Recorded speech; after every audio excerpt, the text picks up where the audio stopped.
Hi there. I'm doing this solo. I don't have a cameraman. But anyway, what I'm going to try to do today is make some habanero and pineapple along with some other ingredients into a ferment, which means leaving it for a month in a jar without oxygen. And what I'm going to do here is cut up some of these. I've already cut up most of them. Separate some of the seeds out, if not most, and then wind up with pieces that are about that big. Because of the weird shape of habanero peppers, they form little cups in them when you cut them, and that might trap air. So you don't want to do that. You don't want to have air. Air is bad. And later on, I'll show you a technique I have that removes most of the air out that you've never been able to reach before using a vacuum. So hang on, and I'll show you right now how to cut up a habanero. Okay, first thing is I use a little paring knife. I hope you can see this well and that the camera doesn't move in its tripod.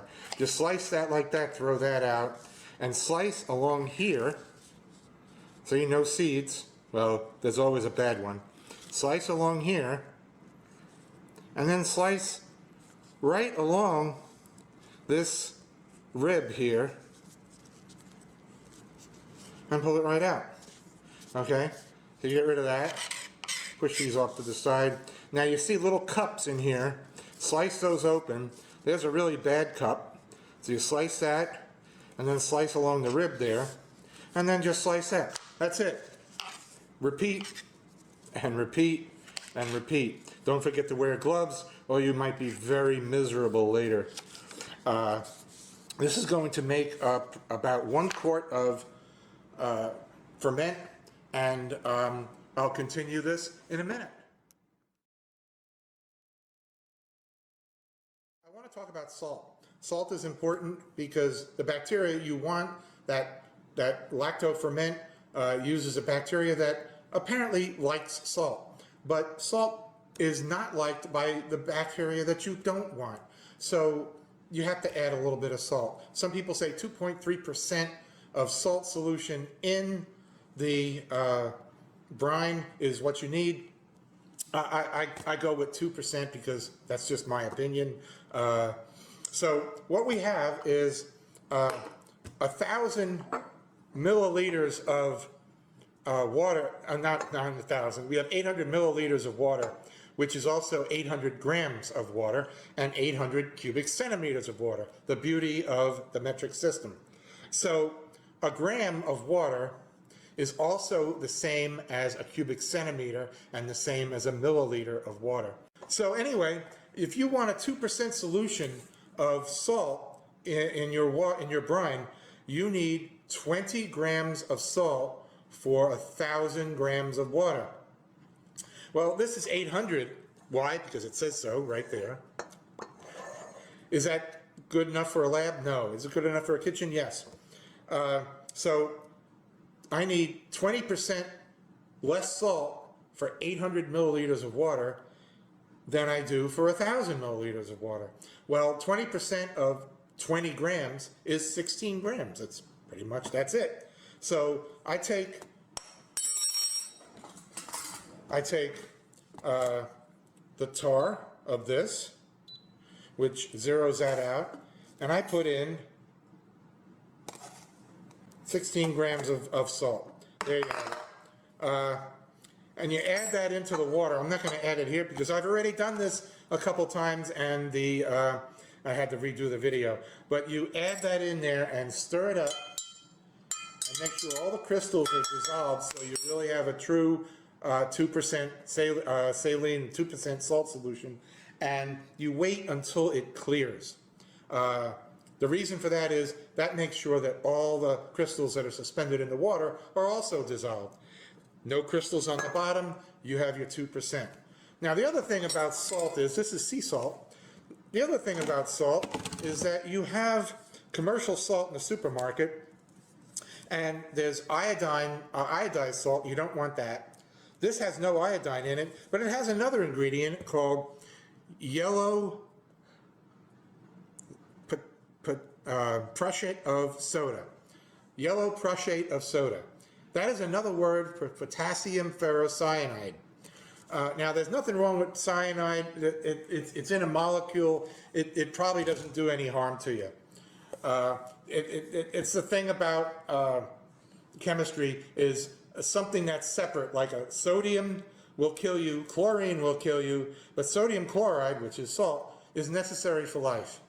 So here you are, you've got two things that'll kill you, but together you need them to live. Potassium ferrocyanide, I don't think that's good for your ferment. I'm not sure, but I just don't think it's needed. So with no iodine and no potassium ferrocyanide, I use sea salt. And that's the only thing I got to say about salt. Okay, now we're going to pack all our stuff into this big old jar. This is, according to this, what do we have, is 1.5 liters at that mark. And I'm just going to assume that this mark is, well, it's going to be more. So I want to go up to about here and leave some air space. I know, air bad, but you got to leave some space because when the bubbles start forming down here, it's going to push a lot of the liquid up until the bubble comes to the top. So we're going to make sure we have as little air as possible. And I'm not going to make you look, I'm not going to make you watch me go through this, but we're gonna pack this, and then I'm gonna run it with my weights and my springs and the cap that I plan to use to start the ferment. I got my brine, I got my pineapple, my carrots, a lot of habaneros, and I got my little vacuum pump here. So we're gonna come back and do this. Yeah, okay. I gotta ask you, isn't that a beautiful thing?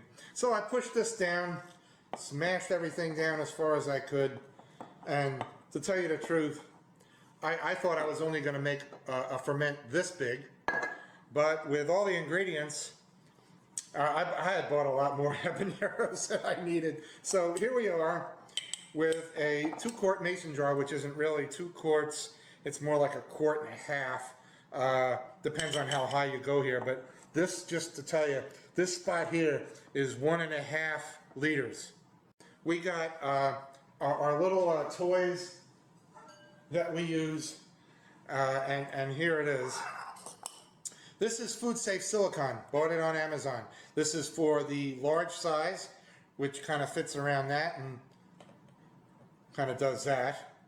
I'm not sure what they were for, but they had something to do with mason jars, and they have something to do with making a seal with the really wide-mouthed mason jars. I think they're like the 1-gallon things, which are not mason, but something else. And they have a really huge, this is a wide mouth. You can see it's, no, it's not the same thing. But inside the mason jar, I cut holes in it so the bubbles can get out. Inside the mason jar, I like to put this in, and it keeps a lot of the, let me push this guy down. It keeps a lot of the food stuff from coming out. It's food safe, it's good, and then I put my weights on top of that. Slide that in there. I have 2 kinds of weights, and I like this brand. I wish I could buy it again, but they're kind of like a porous ceramic. I'm not sure. This is for those, because those have narrower necks down here. The mouth is the same size, but we're below the mouth, and they fit in there like that. And then for the really large guys, there's this. So I just like slide that in there, and they fit in. All right, so those are my weights, and then I'll stick this on top. You notice that kind of sticks just above there. I have some really big ones, but what I did was, this is the original size. I cut them with a hacksaw, and then sanded down the end, and then bent it just a little bit so you can see that it's bent just a little bit so it's not poking up into the lid.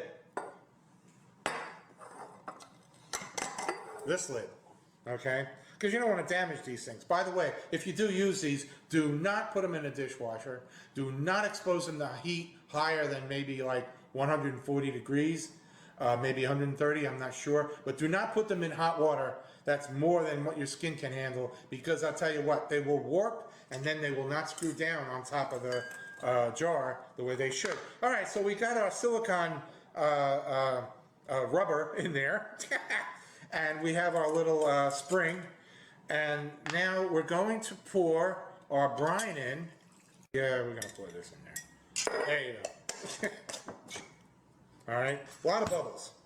You want them out. I can see them right here. I don't know if you can. You can see them right there. They're in there. All right, and you can see them coming up. Look. All right, but what we're gonna do, and I hope this, let me go behind the camera so I can see if this is showing. Maybe a little closer. Closer, my dear. All right, so now we're gonna, trust me, you're gonna see me stick this thing up here. I'll pull it back.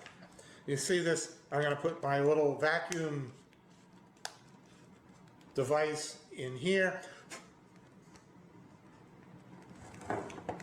That fits over the top. And now I'm gonna suck air. And hopefully you'll see the air coming up. I'm behind the camera, so I want to see this. You see the bubbles coming up?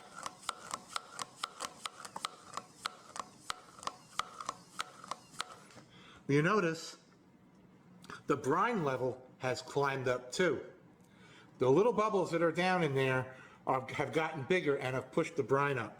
A lot of the bubbles have come up. And you can see some still bubbles coming up.